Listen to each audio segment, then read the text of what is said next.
એને પગે લાગુ ને ત્યારે પેલી વર્ષોથી છુપાયેલા આંસુ, માના માટે છુપાયેલા આંસુ એક એક બહાર આવે છે. માતા એટલે ભગવાનનું સ્વરૂપ. બીજા વગડાના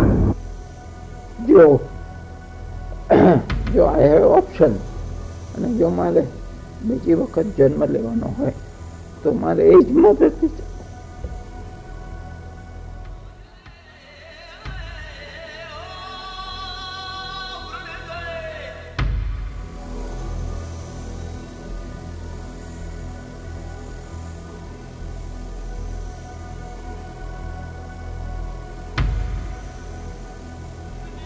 જગત આખા એટલે મતલબ જગત આખાના તમામ જીવોનો સરવાળો કરું ને તો મારી એક માં થાય. જગતના તમામ વ્યક્તિઓના હેતના સરવાળામાં પણ મારી માં અધૂરી લાગે. માને અનુભવાય, મને વ્યક્ત શબ્દોથી ન થાય, અને એનું નામ પડે અને માં વિશે કંઈક શબ્દો બોલાય કે જીભ કઈ બોલે એ પેલા તો આંખો છલકાઈ જાય ને, એને માં કહેવાય. સૌથી મોટું તો ચારિત્ર. હું બહુ નાની હતી, મેં મારી માને ગુમાવી ત્યારે 9 વર્ષની હતી. પણ મારી માં જ્યારે કોઈની સાથે વાતો કરતી ત્યારે એવું કહેતી કે સ્ત્રીનું સૌથી મોટું ઘરેણું એ છે એનું ચારિત્ર. એ ના હોય તો ગાર્બેજ બોક્સમાં નાખવાના નક્કામાં ડૂચા સિવાય બીજું કાંઈ નથી રહેતી સ્ત્રી. અને એ આજે પણ મારી શીરાને ધમનીમાં અકબંધ વહે છે. એ મૂડી છે મારી. લોકો કહેતા હોય છે કે તું મણીબેન છે, જિંદગીને માણી નથી, ખોટા ઈગોમાં જીવે છે. લોકોને દેખાતો એ ખોટો, પણ એ ઈગો મને મજબૂત રીતે જીવાડી જાય છે. અડક ખડકની જેમ રહું છું. મારી મા મને એટલી બધી વાલી કે એની પણ હું સૌથી વાલી દીકરી. અને કહું તો એની ખોટ પૂરવા માટે મેં બહુ કેટલી જગ્યાએ માને ફંફોસી, પણ બધી જગ્યાએ ઉપયોગ થયા, માં ન મળી. અને એક દિવસ સપનું આવ્યું મારી માનું. સપનામાં મારી માં આવીને મેં પૂછ્યું કે લોકો કે છે તું તો ગુજરી ગઈ છે. તો એને મને એટલું જ કીધું કે લોકોને કહેવા દે ને, હું નથી ગુજરી ગઈ, હું તારી સાથે છું. અને મેં હાથ પકડીને કીધું તું કે સાચે તું મારી સાથે છે, હવે તું અહીંયા જ રહીશ ને, આ જ ઘરમાં ને, તો હું હવે કોઈને ઘરે નહીં જાઉં. મને તું મળી ગઈ ને, મને જગત મળી ગયું.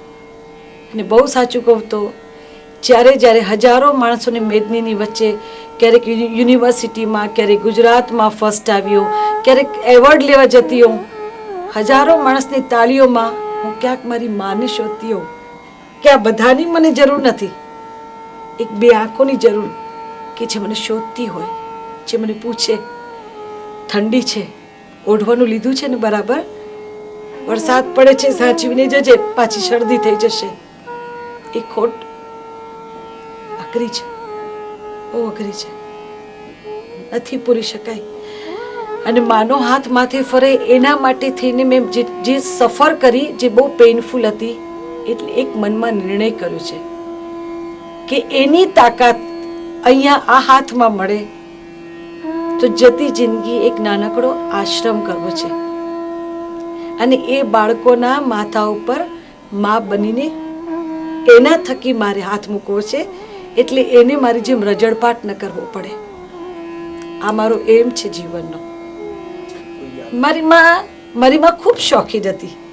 મારી માં દિવાળી પણ ખૂબ સરસ રીતે ઉજવે, આખી રાત જાગે, બધું શણગારે, ઘરની અંદર પોતાની રંગોળી કરે, પોતાના આંગણામાં બીજા 4 જણને રંગોળી કરાવવા જાય, પછી આખી રાત જાગે, પછી અમને ઉઠાડે, નવડાવે ધોવડાવે, તૈયાર કરે, પછી પોતે નાઈ ધોઈને તૈયાર થાય, સરસ નવા કપડાં એ દિવસે પહેરવાનો હોય, માથામાં ફૂલ નાખે, કોરા કંકુનો ચાંદલો કરે.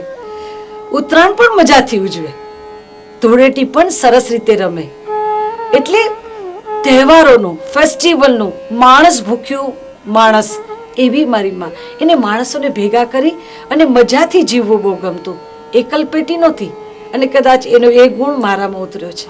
મને એમ થાય કે બધા જ ભેગા થાય, બધાને ભેગા કરીને ચલો કંઈક સેલિબ્રેટ કરીએ, ન હોય તો કંઈ પણ. હું કાલે જ હસતી હતી સપ્તકમાં ગઈ ત્યારે હું એ વાત કરતી હતી કે ગલીના નાકે કૂતરીને ગલુડિયા આવ્યા ને તોય મને એમ થાય ચલો ચલો આપણે સેલિબ્રેશન કરીએ, ગલુડિયા સરસ મજાના આવ્યા છે. એટલે સેલિબ્રેશનનું માણસ હતી મારી માં.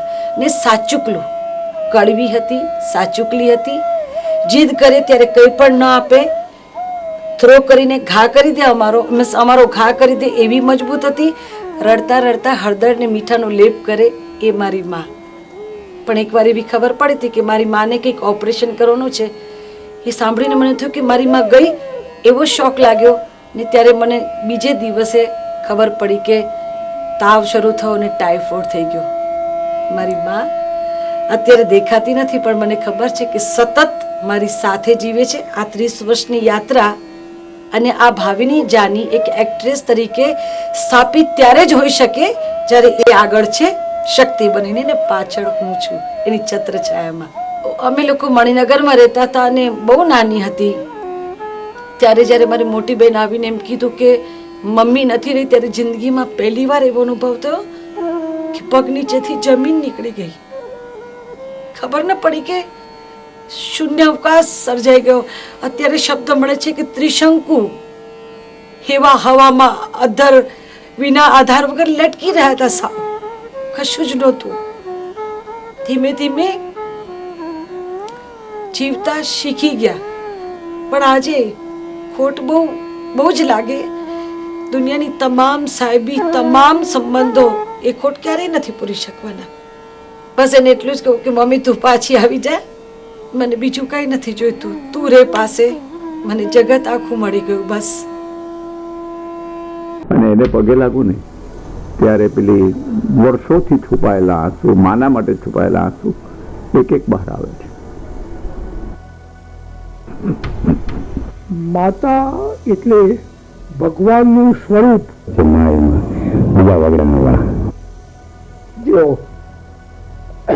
જો આઈ હેવ ઓપ્શન અને જો મારે બીજી વખત જન્મ લેવાનો હોય તો મારે એ જ મદદ